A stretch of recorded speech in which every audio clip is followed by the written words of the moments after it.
Welcome back to our second hour of the lecture, and precisely to continue with the topic we are dealing with this morning from Susan.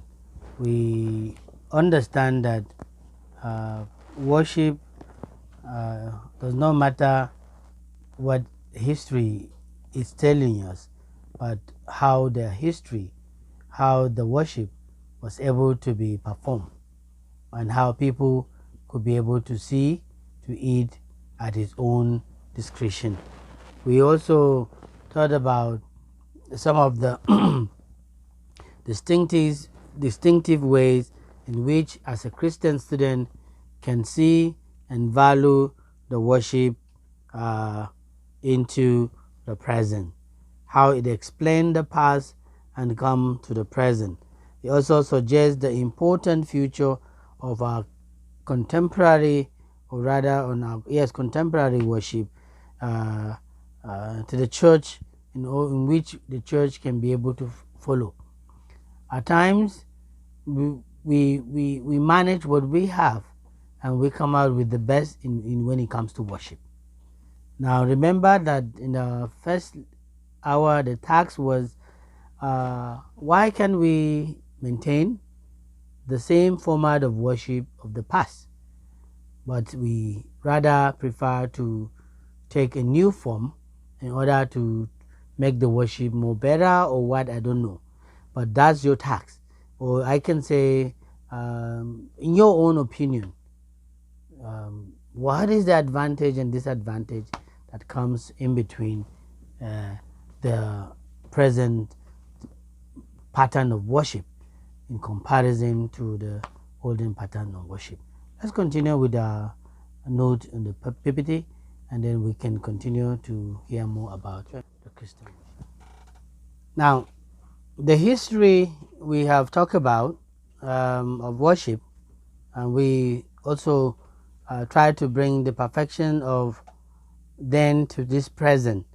We can say that the early history of Christian worship contain Christian worship certainly up to about a year 100.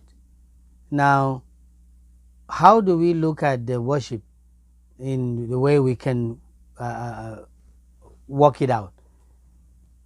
And to say that the history is one of the foundation of the study of worship is to say that we are people with a past. Now, with a past means carrying the legacy of our worship from the past, and that our past has its many cases determine the shape of the present worship, even though we tend to change our way of worship. But when you look at the olden past day of worship, we have a similarity of pattern of shape and also a way of presenting. The differences are not much depending on when people are developed. Therefore, in any ages and circumstances, struggle to find the best way to worship God, who sustains, must be taken seriously as a part of our armory of the contemporary churches today. Now, worship is paramount. Worship is important. If you go to other churches, they worship with instrument. But if you go to another churches, they worship without instrument. Are we saying that our worship is not right or is not correct? For you and for many, worship has to be seen in this manner of life. Now, let's go straight to the next point, because we have just talked about the distinctive ways of worship where it has its own foundation from the past. Now, let's talk about the humanity, the human science, and the study of Christian worship. The human science and the history of Christian worship. But before that, I want you to think that, to see that it is also to say that the witness of faithful Christian people in various ages and circumstances struggle to find the appropriate way to worship the God who sustained them. We must be taken seriously as a part of our own calling that worship is being done.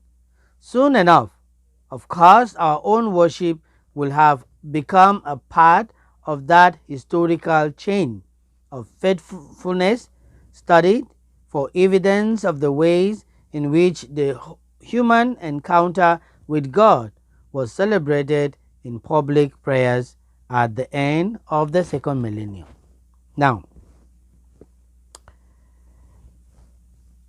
scientists, in scientists, we have worship is only meant Christian when it is in a Christian form.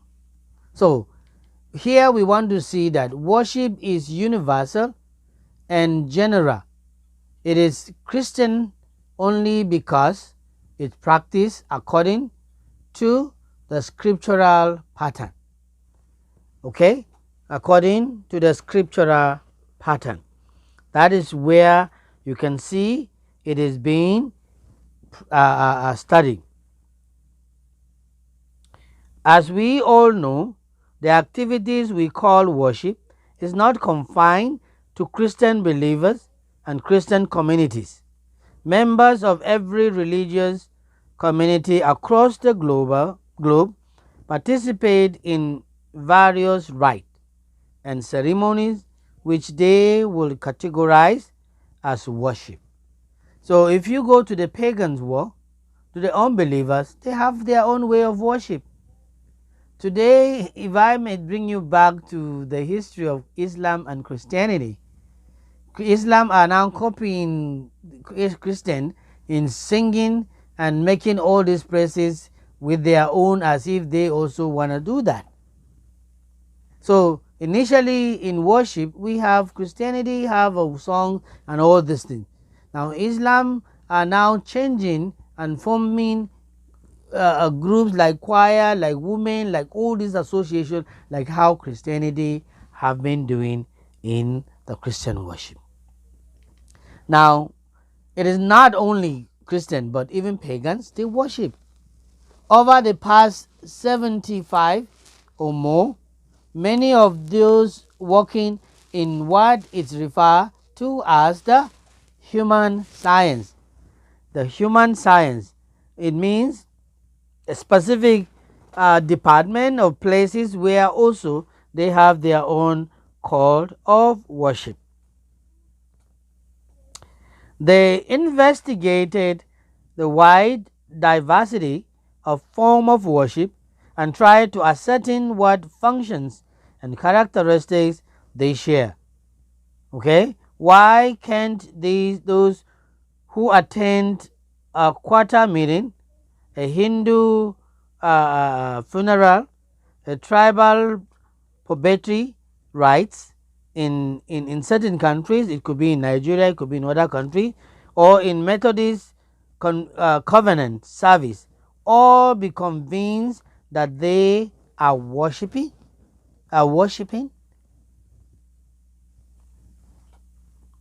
Yeah.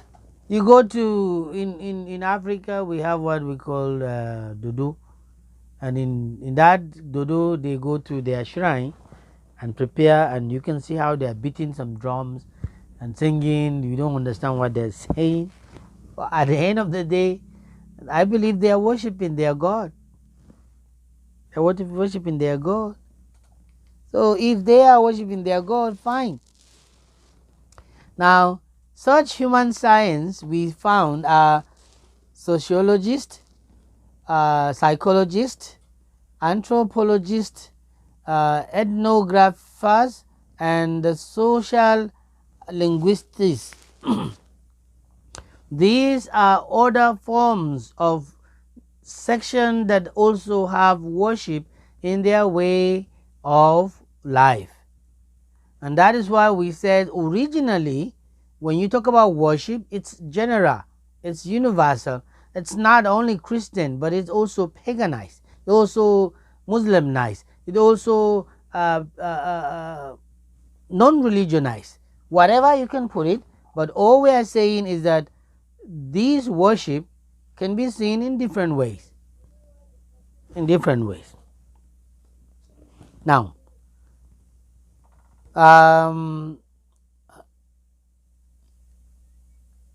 social linguistic, okay, the science that have been looking very seriously at worship as an aspect of human behavior. So what am I saying? What I'm saying is that a human science have been looking very seriously at worship as an aspect of human behavior.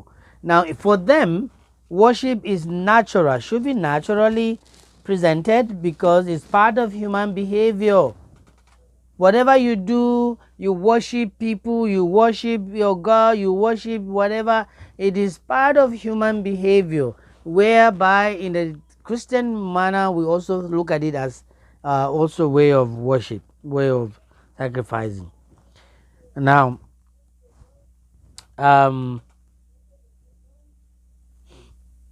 human science are particularly interested in worship as human phenomena because they believe, okay, they are very interested about that.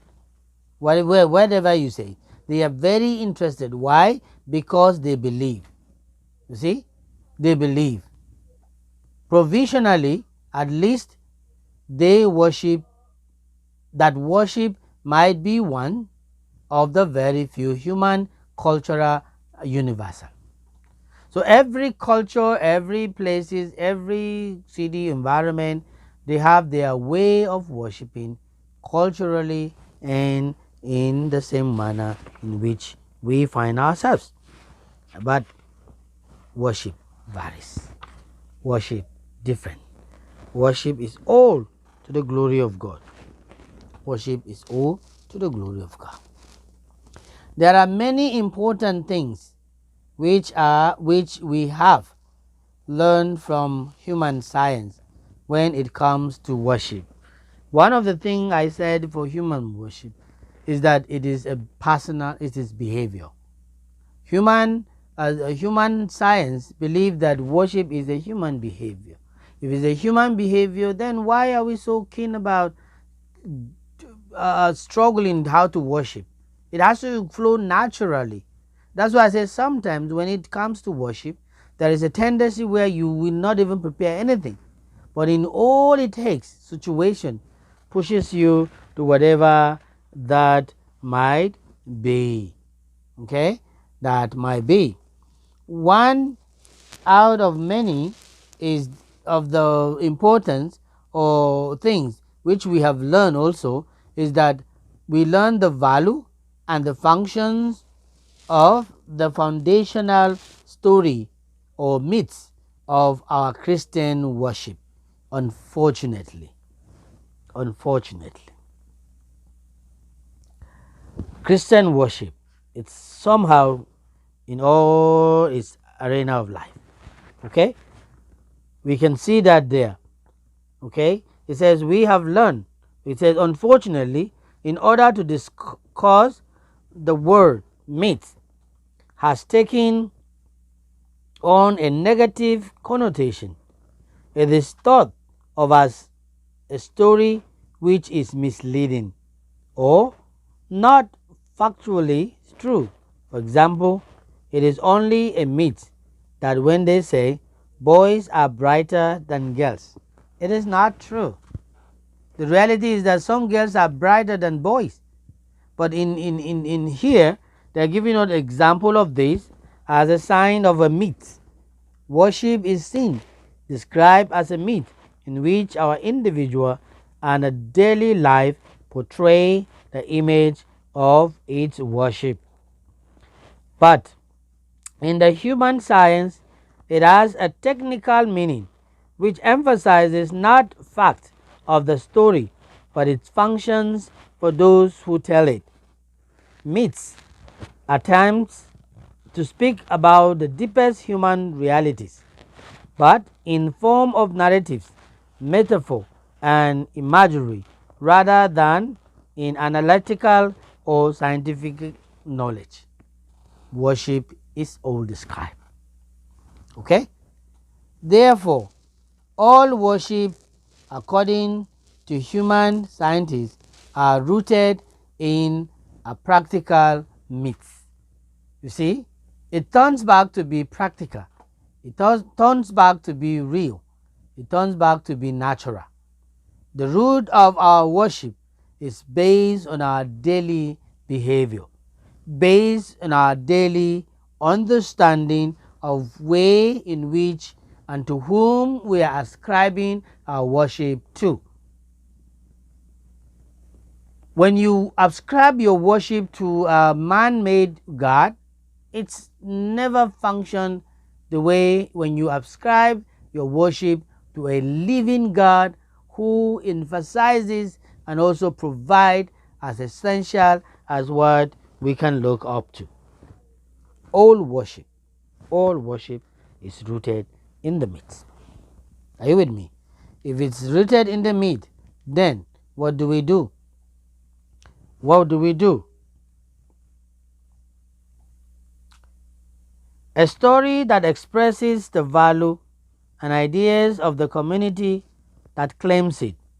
This story binds the community together and retold and represented in various ways in worship. It is sung, recited, reenacted, and woven into prayer and praise. So prayer and praise are very important. I remember I gave you an assignment of what is the difference between praise and worship. Now I want to say also what is the difference between praise and prayer in worship. What could be the difference between praise and prayer in Christian worship? So this could be our take for the next assignment. At the annual Passover Seder, the story of the liberation of the Hebrew people is told and dramatized in the tribal rites of the Aboriginal people of Australia. Aboriginal people of Australia. The story of the ancient days when all people came into being through the dreams of the animals' ancestors. It recalled, and every time Muslims gather for common prayer, they remember the story of God's revelation to Muhammad. So they believe God reveals everything to Muhammad. Okay? But the same person who says, I don't know where I'm going. So how can we worship? Now, the question I want to give you here is, what is the fundamental importance, in which case is not the historical reliability of the practical story, but rather it is truthfulness in the deepest sense.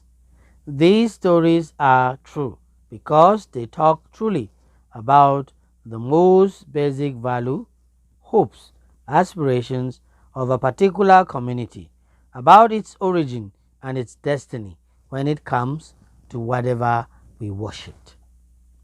There are truths in a way which allows people within each community to recognize themselves and to find their identity. The identity could be through worship, through songs, through whatever it is.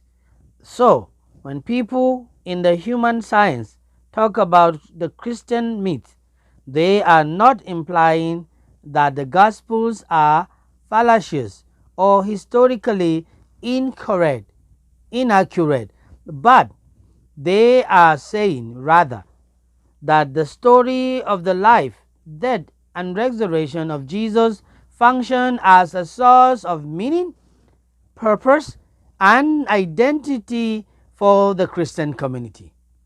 So as a Christian community, we identify ourselves when we could be able to show whatever our character, our calling, our reality is all about. Okay? So worship is also part of which our life is being portrayed as the character in which we are in Christ. Of the particular story, but rather its usefulness in the deepest sense in our life. These These retelling of the Christian myth can happen in a number of ways in our worship. The concern of human science with the formations and self-impressions of the communities has led the church, or has led us to think about another aspect of the Christian worship.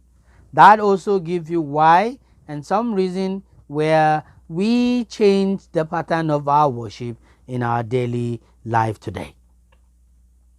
Now, most basically, of course, it occurs when the Bible reads in church, when the great story of the Old and the New Testaments are retold in order to remind us of who we are as Christian people under God.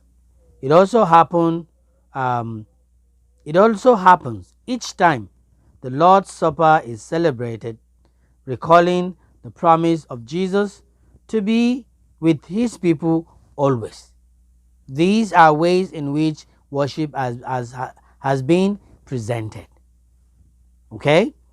But there are also denominational and local myths which are important as well.